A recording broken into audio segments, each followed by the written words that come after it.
Hi മക്കളെ, നിങ്ങളെ already കേട്ടതോ അല്ലെങ്കിൽ ഇനി കേൾക്കാൻ പോകുന്ന പ്രധാനപ്പെട്ട ചോദ്യമാണ്, അല്ലടാ നിനക്കെന്താ രാവിലെ എഴുന്നേറ്റ് പഠിച്ചാൽ? മിക്കവാറും ഇത് ചോദിക്കുക ഒരു പാരന്റ്സ് മീറ്റിംഗ് കഴിഞ്ഞിട്ടായിരിക്കും. നിങ്ങൾക്ക് കുറച്ച് മാർക്ക് കുറഞ്ഞ് അപ്പോൾ നിങ്ങൾ പഠിക്കുന്നില്ലല്ലോ എന്നുള്ള ചിന്തകളൊക്കെ നിങ്ങളുടെ പാരൻസിന് വന്ന് നിങ്ങൾക്കും വന്ന് നിങ്ങളുടെ ടീച്ചേഴ്സും പറയും, എന്ത് ഓനെ കൊണ്ട് രാവിലെ എഴുന്നേറ്റ് വായിക്കാൻ പറ എന്നൊക്കെ പറയും. അപ്പൊ നിങ്ങളൊരു കാര്യം മനസ്സിലാക്കേണ്ടതുണ്ട്, രാവിലെ എഴുന്നേറ്റ് പഠിച്ചാൽ എന്തെങ്കിലും ഗുണങ്ങളുണ്ടോ? ആ ഗുണങ്ങൾ ഉണ്ടെങ്കിൽ മാത്രല്ലേ അപ്പൊ എഴുന്നേറ്റ് പഠിക്കേണ്ടതുണ്ടോ അല്ലേ? അതേപോലെ തന്നെ ഈ കാര്യം മനസ്സിലാക്കി വെച്ച് കഴിഞ്ഞാല് നിങ്ങൾക്ക് ഒരാൾ ചോദിക്കുമ്പോൾ പറയാൻ പറ്റും രാവിലെ എഴുന്നേറ്റ് വായിക്കേണ്ട കാര്യമൊന്നുമില്ല, അല്ലെങ്കിൽ രാവിലെ എഴുന്നേറ്റ് വായിച്ചാൽ നല്ലതാണ്. ഈ കാര്യം അല്ലെങ്കിൽ നമ്മൾ ഏതൊരു കാര്യം മനസ്സിലാക്കി ചെയ്യുമ്പോഴാണ് അത് അർത്ഥവത്താവുന്നത് അല്ലേ? അപ്പൊ നമുക്കൊന്ന് ചർച്ച ചെയ്യാം. രാവിലെ എഴുന്നേറ്റ് വായിക്കുന്നത് പ്രധാനപ്പെട്ട കാര്യമാണോ, അത് നമുക്ക് യൂസ്ഫുൾ ആണോ എന്ന്. ഓക്കെ അല്ലേ? നിങ്ങൾക്കൊരു കാര്യം അറിയാമോ, നമ്മൾ എടുക്കുന്ന വളരെ ചെറിയ തീരുമാനങ്ങളാണ് ഭാവിയിൽ നമുക്ക് വളരെ വലിയ കാര്യങ്ങൾ ചെയ്യാൻ പ്രചോദനമാകുന്നത്.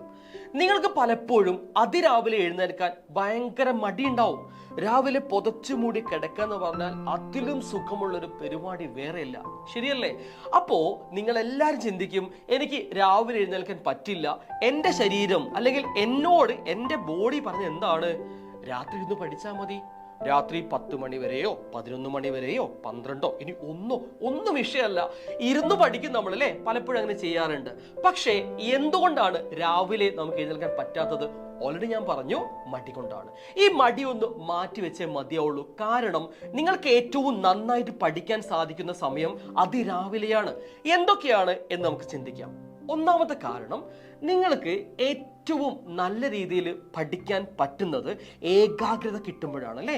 എന്താണ് ഈ ഏകാഗ്രത എന്ന് പറഞ്ഞു കഴിഞ്ഞാൽ, ചുറ്റുപാടും യാതൊരുവിധ ബഹളങ്ങളും ഇല്ലാതെ നല്ല സുഖമായിട്ട് ഇരുന്നു കൊണ്ട് പഠിക്കുമ്പോൾ നമുക്ക് നന്നായിട്ട്, അതായത് ഏകാഗ്രതയോട് പഠിക്കാൻ സാധിക്കും.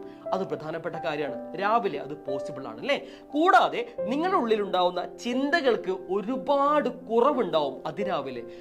എങ്ങനെ പറയാം, നിങ്ങള് സ്കൂളിലൊക്കെ പോയി ഒരുപാട് കാര്യങ്ങളൊക്കെ കണ്ടു, അത് കഴിഞ്ഞ് വീട്ടിലെത്തി എല്ലാവരോടും സംസാരിച്ചു, നിങ്ങളുടെ മൈൻഡിൽ അപ്പോഴേക്കും ഒരുപാട് കാര്യങ്ങൾ കയറിയിട്ടുണ്ടായിരിക്കും. ഇതെല്ലാം നമ്മുടെ ഉള്ളിലുണ്ടായിരിക്കും അല്ലേ? ഇതെല്ലാം വെച്ചാണ് നമ്മൾ രാത്രി പഠിക്കാൻ തുടങ്ങുക. അപ്പൊ നമ്മുടെ പഠനത്തെ അത് വല്ലാതെ ഡിസ്ട്രാക്ട് ചെയ്യും. രാവിലെ അങ്ങനെയല്ല. രാവിലെ നമ്മൾ പഠിക്കാനിരിക്കുന്ന സമയത്ത് നമ്മുടെ ഒരു ഫ്രഷ് മൈൻഡ് ആയിട്ടാണ് തുടങ്ങാം.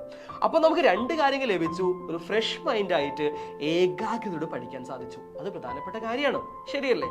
ഇനി ഞാൻ ഒറ്റ കാര്യം പറഞ്ഞു തരാണ്, നിങ്ങൾക്ക് ഒരു സ്ട്രോങ് ഇന്റൻഷൻ ഉണ്ടാവണം എന്നുള്ളതാണ് പ്രധാനപ്പെട്ട കാര്യം. ഇതില്ലാതെ നിങ്ങൾക്ക് മുന്നോട്ട് പോകാൻ സാധിക്കില്ല. ഓക്കെ, അതുകൊണ്ട് ഒരു കൃത്യമായ പ്ലാനിങ് ഉണ്ടാക്കി വെക്കേണ്ടതുണ്ട്.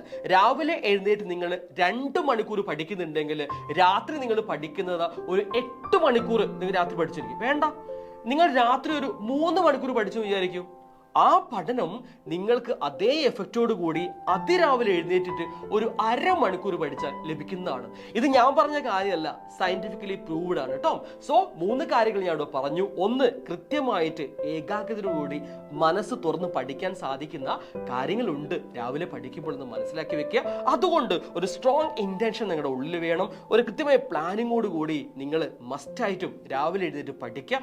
ഇനി അങ്ങോട്ടേക്ക് എന്തൊക്കെ സംഭവിച്ചാലും രാവിലെ എഴുന്നേറ്റ് പഠിക്കും എന്നൊരു ചിന്ത നിങ്ങളുടെ ഉള്ളിൽ ഉണ്ടെങ്കിൽ ഉറപ്പാണ് ഫ്യൂച്ചർ നിങ്ങൾക്ക് ഒരു കാര്യം കിട്ടും. കാര്യമല്ല, കുറച്ചുകൂടി നല്ല രീതിയിൽ നിങ്ങൾക്ക് എന്ത് കിട്ടും, പഠിക്കാനുള്ള ഒരു എനർജി കിട്ടുന്നതായിരിക്കും കേട്ടോ. അപ്പോ രാവിലെ എഴുന്നേറ്റ് പഠിക്കുമ്പോൾ നമുക്ക് ലഭിക്കാൻ പോകുന്ന വളരെ പ്രധാനപ്പെട്ട കുറച്ച് കാര്യങ്ങൾ നിങ്ങൾക്ക് മനസ്സിലായെന്ന് വിചാരിക്കുന്നു. സോ എല്ലാവരും എന്ത് ചെയ്യുക, നമ്മുടെ കൂടെ നിൽക്കുക. ഏകൻ നിങ്ങൾക്ക് എല്ലാ രീതിയിലും സപ്പോർട്ട് തരുന്നതായിരിക്കും. കൃത്യമായ ലൈവുകൾ ഉണ്ടായിരിക്കും. കൃത്യമായ പഠനവുമായി ബന്ധപ്പെട്ട ഒരുപാട് വിഷയങ്ങൾ നമുക്ക് സംസാരിക്കാനുണ്ട്. സോ നമുക്ക് തീർച്ചയായും കാണേണ്ടതുണ്ട് ഇനി അങ്ങോട്ടേക്ക്. സോ മസ്റ്റായിട്ടും ഈ ചാനൽ സബ്സ്ക്രൈബ് ചെയ്ത് വെക്കുക. നിങ്ങളുടെ ഫ്രണ്ട്സിന് ഈ വീഡിയോ ഷെയർ ചെയ്ത് കൊടുക്കുക കേട്ടോ. So see you next session. Bye.